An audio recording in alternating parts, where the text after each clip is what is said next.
Hello, my name is Perry Lavin. I'm a behavioral therapist at Carolina Pediatric Therapy. This is the third video in a series talking about calming corners. In the first part of the series, I talked about how to build a calming corner and what sort of items go in it.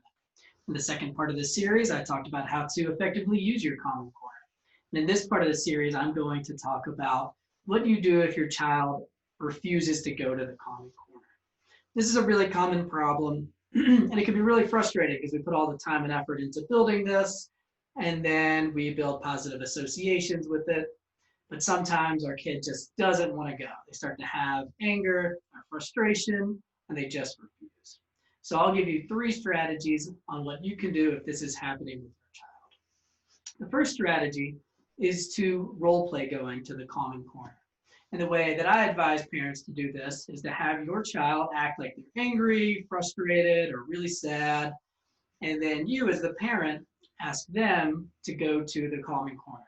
And then they go to the calming corner, and then they pretend like they're calming themselves down with all this stuff. And then they do that 3 or 4 times to get the habit, to get the pattern of going to the calming corner when they're upset. Once they successfully role play 3 or 4 times, then you give them some sort of reward or treat to further instill the habit of going to the calming corner. So that's the first strategy, is to role play. The second strategy is to model for your child an appropriate way to deal with frustration or anger. So we are role models for our kids. They're little sponges. And we can role model what we do with anger.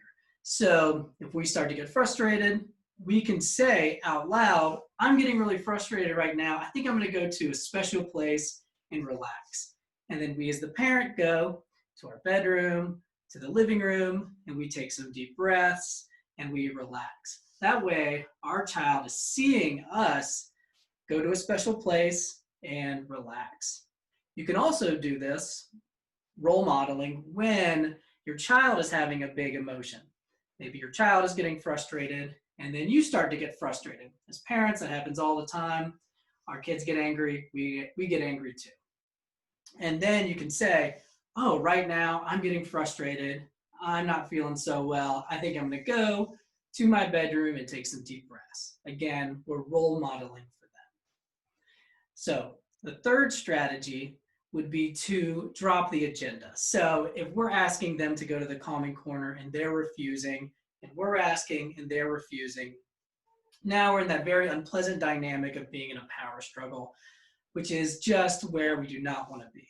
So if we ask 3 or 4 times for them to go and they just keep saying no, it's best just to drop it. If we get into a fight about it, then we're building negative associations, and that's really what we don't want.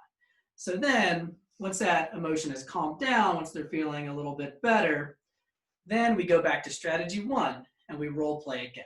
So we can further instill that pattern, that habit of going to the calming corner. So those are my 3 strategies for dealing with the issue of your kid not wanting to go to the calming corner. Again, they were role playing, they were role modeling, and then dropping the agenda, and then going back to strategy 1. It's been helpful. Again, my name is Perry Lavin, behavioral therapist at Carolina Peds.